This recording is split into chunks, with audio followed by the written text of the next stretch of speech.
क्या सच में कर्ण पिशाचिनी इंसान को भविष्य बता सकती है? कई लोगों का दावा है कि साधना के बाद उन्हें ऐसी बातें पहले से पता चलने लगी, जो बाद में सच भी हुई, और यही बात लोगों को सबसे ज्यादा डराती है। लेकिन आखिर कर्ण पिशाचिनी होती क्या है? तांत्रिक मान्यताओं के अनुसार कर्ण पिशाचिनी एक ऐसी शक्ति मानी जाती है जो साधक के कान में हिडन बातें बताती है और धीरे धीरे उसका माइंड बदलने लगता है। क्या वो सच में कान में आवाज देती है? कई साधकों ने दावा किया है कि रात के समय उन्हें धीमी विस्पर सुनाई देने लगी, जैसे कोई बहुत पास आकर धीरे धीरे बात कर रहा हो। क्या ये एक्सपीरियंसेस रात में ज्यादा होते हैं? हाँ, क्योंकि रात की खामोशी इंसान के डर और इमेजिनेशन दोनों को ज्यादा स्ट्रांग बना देती है, और वही चीज एक्सपीरियंसेस को इंटेंस फील कराती है। लोग ऐसी साधना करना क्यों चाहते हैं? क्योंकि इंसान हमेशा फ्यूचर और हिडन नॉलेज जानना चाहता है, और यही क्यूरियोसिटी उसे डेंजरस रास्तों तक ले जाती है। क्या साधना करने के बाद इंसान बदलने लगता है? हाँ, कई लोगों ने बताया कि उनका बिहेवियर धीरे धीरे इतना अलग हो गया कि आसपास के लोग भी नोटिस करने लगे थे। क्या लोगों को शैडोज भी दिखने लगती हैं? लगातार फियर और स्लीपलेसनेस इमेजिनेशन को इतना स्ट्रांग बना देते हैं कि कई बार शैडोज भी रियल लगने लगती हैं। क्या साधना के बाद डर बढ़ने लगता है? शुरुआत में क्यूरियोसिटी होती है, लेकिन धीरे धीरे वही क्यूरियोसिटी ऑब्सेशन और फियर में बदलने लगती है। क्या लोग अपना नाम भी सुनते हैं? कई लोगों ने दावा किया कि उन्हें अचानक विस्प में अपना नाम सुनाई देता था, जबकि आसपास कोई नहीं होता था। वो सुनो। हाँ, यही वो अजीब अनुभव है। क्या ऐसी चीजें इंसान को मेंटली डिस्टर्ब कर सकती हैं?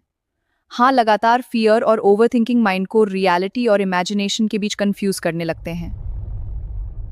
क्या मिरर से जुड़े एक्सपीरियंसेस भी होते हैं? कई स्टोरीज में मिरर्स का जिक्र मिलता है, जहां लोगों को अपना रिफ्लेक्शन अनयूजुअल फील होने लगा था। ये रिफ्लेक्शन कुछ अजीब है। क्या हर कोई ये साधना कर सकता है? तांत्रिक मान्यताओं के हिसाब से नहीं, क्योंकि कहा जाता है कि कमजोर माइंड वाले लोग इसका प्रेशर सह नहीं पाते। क्या लोनलीनेस एक्सपीरियंसेस को और स्ट्रांग बना देती है? हाँ, अकेलापन इंसान को अपने थॉट्स में ज्यादा डीप ले जाता है, और वही फियर को स्ट्रांगर बनाता है। क्या लोगों की नींद भी खराब होने लगती है?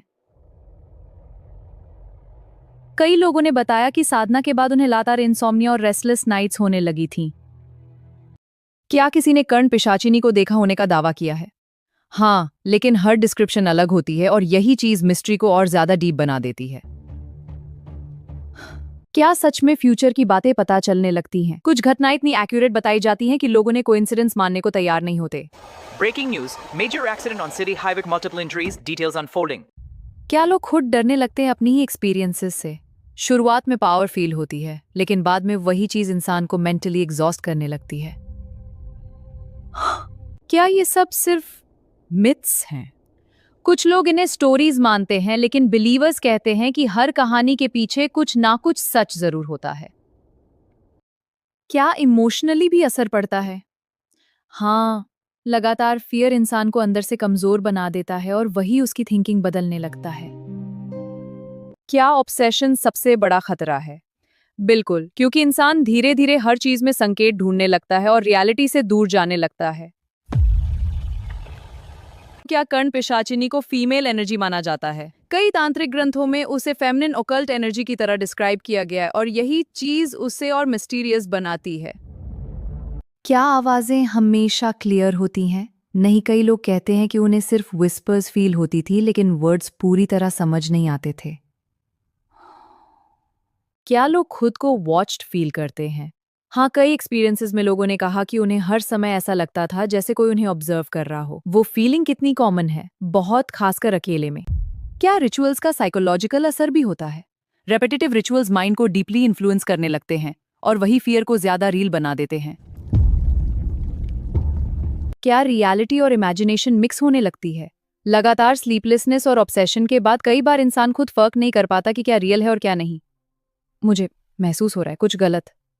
क्या क्यूरियोसिटी इंसान को डेंजर तक ले जा सकती है? कई बार हाँ, क्योंकि अननोन चीजें इंसान को अट्रैक्ट भी करती हैं और डिस्ट्रॉय भी। क्या इंसान खुद से भी डरने लगता है? जब माइंड लगातार स्ट्रेंज चीजें फील करने लगे, तब इंसान खुद की थिंकिंग पर भी डाउट करने लगता है। क्या लोग साधना बीच में छोड़ देते हैं? कई लोग शुरुआत में एक्साइटेड होते हैं, लेकिन बाद में फियर की वजह से पीछे हट जाते हैं। क्या कुछ लोग वापस उसी चीज की तरफ खींचते भी हैं? हाँ, क्योंकि मिस्ट्री इंसान को छोड़ती नहीं और वही फैसिनेशन उसे बार-बार वापस खींच लाता है। Whisper- क्या साइलेंस भी डरावना लगने लगता है? क्योंकि जब इंसान खुद डर चुका हो, तब खामोशी भी विस्पर्स जैसी महसूस होने लगती है। क्या पुराने ग्रंथों में ऐसी शक्तियों का जिक्र मिलता है? हाँ, कई ओकल्ट टेक्स्ट में हिडन एंटिटीज और भविष्य बताने वाली एनर्जीज का उल्लेख मिलता है। क्या फियर इमेजिनेशन को ज्यादा पावरफुल बना देता है? बिल्कुल, डर के समय माइंड छोटी चीजों को भी डेंजरस बना देता है। क्या माइंड खुद एक्सपीरियंसेस क्रिएट कर सकता है? फियर इमेजिनेशन और बिलीफ मिलकर इंसान को बहुत रियल एक्सपीरियंसेस फील करा सकते हैं। क्या लोगों को स्लीप पैरालिसिस जैसा भी फील होता है? कई लोगों ने बताया कि उन्हें रात में बॉडी फ्रीज होने और विस्पर सुनाई देने लगे थे। हाँ, मुझे भी एक विस्पर सुनाई दिया। क्या लोग उस एनर्जी को अट्रैक्टिव भी मानते हैं? मिस्ट्री हमेशा इंसान को अपनी तरफ खींचती है, चाहे वो कितनी भी डेंजरस क्यों ना लगे। क्या जगह का माहौल भी असर डालता है? डार्क आइसोलेटेड प्लेसेस इंसान के माइंड को ज्यादा सजेस्टिव बना देते हैं और वही फियर को बढ़ाते हैं। क्या लगातार डर इंसान को बदल देता है? हाँ, फियर धीरे धीरे इंसान की रिएक्शन, सोच और इमोशन सब बदलने लगता है। जैसे ये आंख। क्या लोग रियलिटी पर डाउट करने लगते हैं? अगर एक्सपीरियंसेस बार बार हों तो इंसान खुद समझ नहीं पाता कि क्या सच है और क्या उसका माइंड बना रहा है। क्या साधना छोड़ने के बाद सब नॉर्मल हो जाता है? कुछ लोग कहते हैं हाँ, लेकिन कुछ एक्सपीरियंसेस इंसान को जिंदगी भर याद रह जाते हैं। क्या सबसे कॉमन एक्सपीरियंस आवाजें सुनना है? ज्यादातर स्टोरीज में विस्पर्स और नाम सुनाई देने की बात सबसे ज्यादा सामने आती है। क्या लोग उसे सच में फील करने लगते हैं? कई लोग कहते हैं कि उन्हें ऐसा लगता था जैसे कोई इनविजिबल प्रेजेंस हमेशा उनके आसपास हो। क्या फ्यूचर जानना सच में डेंजरस हो सकता है? कई बार नॉलेज इंसान को पीस नहीं बल्कि फियर देती है और वही उसे मेंटली डिस्टर्ब करने लगती है। क्या फियर और ऑब्सेशन मिलकर इंसान को तोड़ सकते हैं? अगर इंसान खुद को कंट्रोल ना करे तो हाँ, क्योंकि वही कॉम्बिनेशन माइंड को सबसे ज्यादा डैमेज करता है। क्या लोग इवेंचुअली अकेले पड़ जाते हैं? कई बार हाँ, क्योंकि आसपास के लोग उनकी बातें समझ नहीं पाते और उनसे दूरी बनाने लगते हैं। क्या सबसे पावरफुल चीज कोई स्पिरिट है या इंसान का माइंड? कई एक्सपर्ट्स मानते हैं कि इंसान का माइंड ही सबसे पावरफुल इल्यूजन क्रिएटर है। क्या इसलिए कई साधक अंत में सब छोड़ देते हैं? क्योंकि क्यूरियोसिटी से शुरू हुई चीज धीरे धीरे फियर और स्लीपलेसनेस में बदलने लगती है। क्या आज भी लोग ऐसी साधना करते हैं? हाँ, लेकिन ज्यादातर बातें हिडन सर्कल्स और स्टोरीज तक ही सीमित रहती हैं। क्या कर्ण पिशाचिनी सच में फ्यूचर बताती है?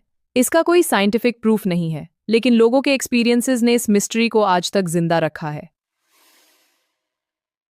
क्या सबसे डेंजरस चीज पावर है या ऑब्सेशन? ऑब्सेशन, क्योंकि वही इंसान को रियलिटी से सबसे ज्यादा दूर ले जाती है। अगर किसी को ऐसी चीजों में इंटरेस्ट हो तो उसे क्या करना चाहिए? सबसे पहले क्यूरियोसिटी और रियलिटी के बीच फर्क समझना चाहिए। और अगर आपको ये पॉडकास्ट इंटरेस्टिंग लगा हो तो वीडियो को लाइक, शेयर, चैनल सब्सक्राइब और कमेंट जरूर करें।